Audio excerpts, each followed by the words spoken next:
नज़र बद एक इल्म गैब है, क्योंकि हमें नज़र तो नहीं आता कि नज़र बद कैसे लगी या किसने लगाई या कब लगाई।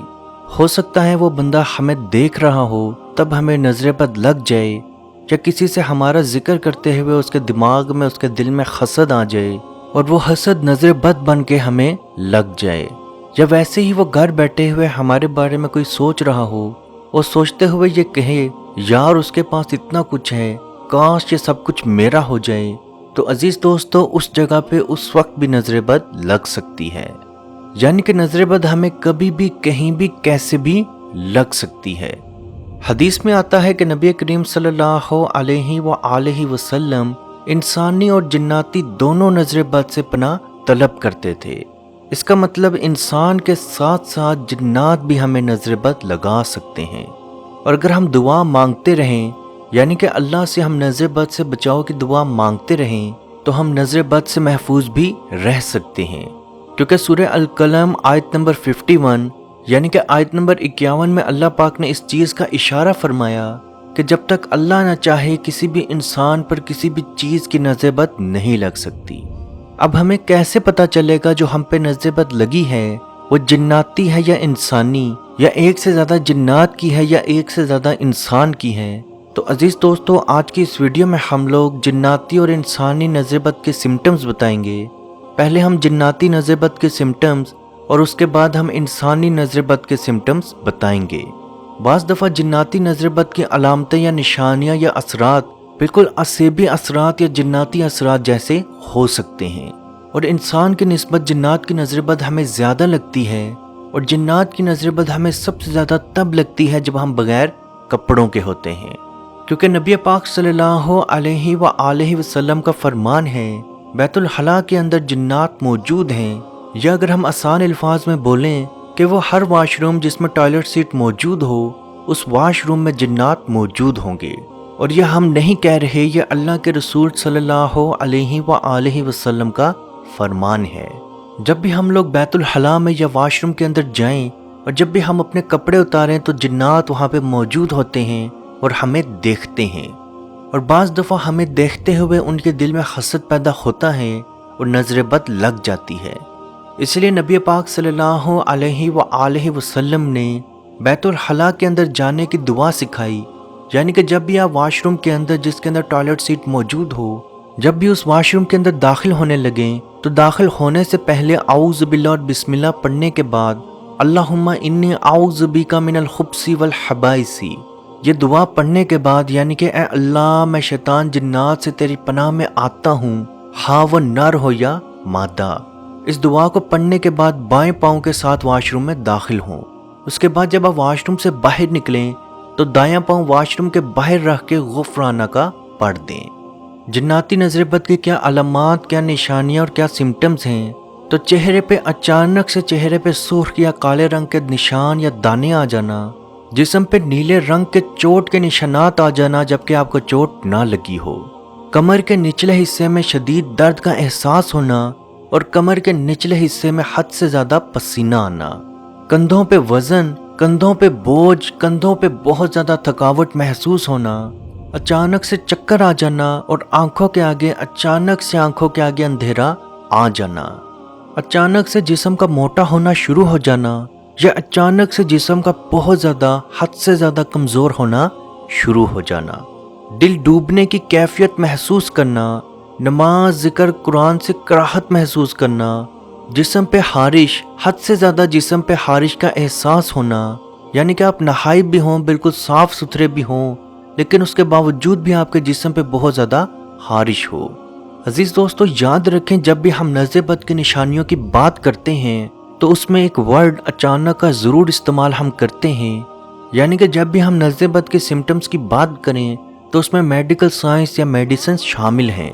यानी कि आप अपना इलाज भी करवाएं, लेकिन डॉक्टर की नज़र में आप बिल्कुल सेहतमंद हों, बिल्कुल ठीक हों, उसके बावजूद भी आप में ये सिम्टम्स, ये बीमारियां मौजूद हों, तब आप यकीन कर लें कि आप पे नजर बद लगी है। और याद रखें, नजर बद अचानक से पल भर के अंदर अपना वार दिखा देती है। अब हम इंसानी नजर बद की निशानियों की अलामात की और सिम्टम्स की बात करते हैं, जिसमें बार बार पेशाब का आना, हद से ज़्यादा बार बार पेशाब का आना, جبکہ آپ کا واٹر انٹیک بھی زیادہ نہ ہو۔ اچانک سے کسی بیماری یا اچانک سے بہت زیادہ شدید بخار میں مبتلا ہو جانا، آپ کسی فنکشن سے یا کسی فیسٹیول سے آئے ہوں، اچانک سے الٹی لگنا شروع ہو جانا یا پیٹ میں کثرت سے گیس کا بننا اور الٹی لگنا اور اچانک سے شدید بیماری میں مبتلا ہو جانا، جسم کا، آنکھوں کا یا جسم کے کسی حصے کا کانپنا، اچانک کانپنا شروع ہو جانا۔ عزیز دوستو، ایک تو بیماری بھی ہوتی ہے جس میں جسم اچانک کانپتا ہے، جسے ہم لوگ راشا کہتے ہیں، تو یاد رکھیں یہ وہ نہیں ہے، بلکہ تھوڑی دیر کے لیے اچانک سے آنکھ کا یا آنکھ کے اوپر والے حصے کا یا جسم کے کسی حصے کا کانپنا شروع ہو جانا،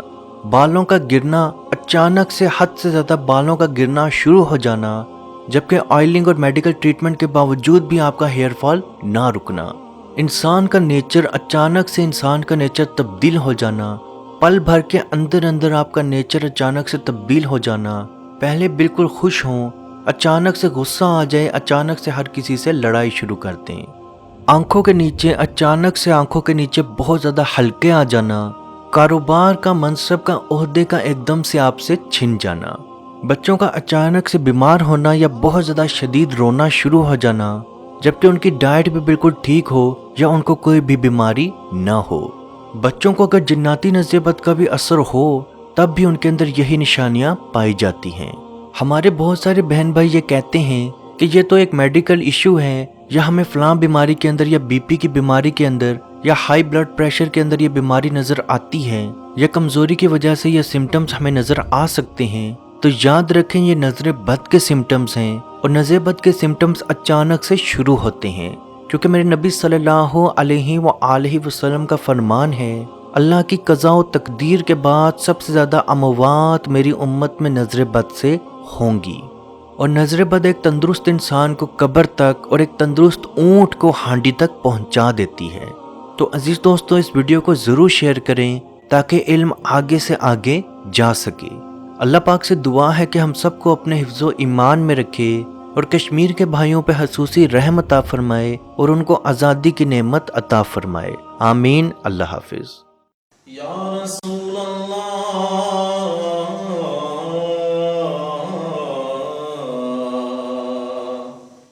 انظر حالنا،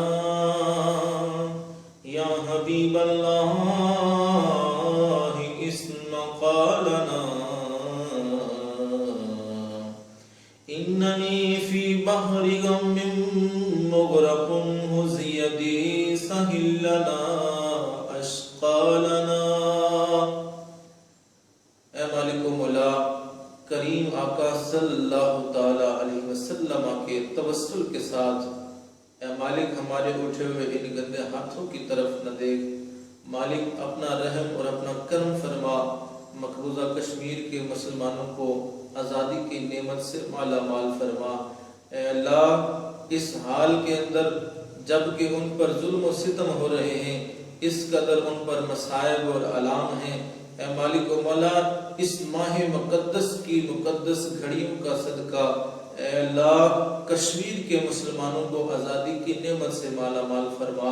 اے مالک جو ان پر مصائب اور علام بارش کی طرح برس رہے ہیں، اے مالک تو اپنا خاص فضل اور اپنا کرم فرما، ان کی اس آزمائش کو، اس امتحان کے اندر ان کو کامیاب فرما، ان کی اس آزمائش کو دور فرما، اے مالک و مولا اپنا کرم فرما، ان کو آزادی کی نعمت سے مالا مال فرما۔ اے مالک ہم گناہگار سیاہکار جو بھی ہیں تیرے محبوب کی امتی ہیں، تجھے تیرے نبی علیہ السلام کا، اس کی محبوبیت کا واسطہ دے کر تجھ سے دعا مانگتے ہیں۔ اے مالک کشمیر کے مسلمانوں کو آزادی کی نعمت سے مالا مال فرما۔ اے مالک ملک پاکستان کو استحکام عطا فرما، ملک پاکستان کی سرحدوں کی خیر فرما، ملک پاکستان کی سرحدوں پر پہرا دینے والے نوجوانوں کو الہ العالمین ہمت اور حوصلہ عطا فرما، ملک پاکستان اور دنیا کے اندر اسلامی مملکت کے جتنے بھی حکمران ہیں، اے مالک ان کو شرم و حیا عطا فرما، اے مالک ان کو کفار کی آنکھوں میں آنکھیں ڈال کر بات کرنے کا حوصلہ اور ہمت عطا فرما۔ اے مالک و مولا اسلامی ملکوں کو اکٹھے ہو کر، اے مالک و مولا کشمیر کی سلامتی کے لیے، حق ارادیت کے لیے آواز اٹھانے کی توفیق عطا فرما۔ اللہ اللهم ربنا تقبل منا انك انت السميع العليم وتب علينا يا مولانا انك انت التواب الرحيم.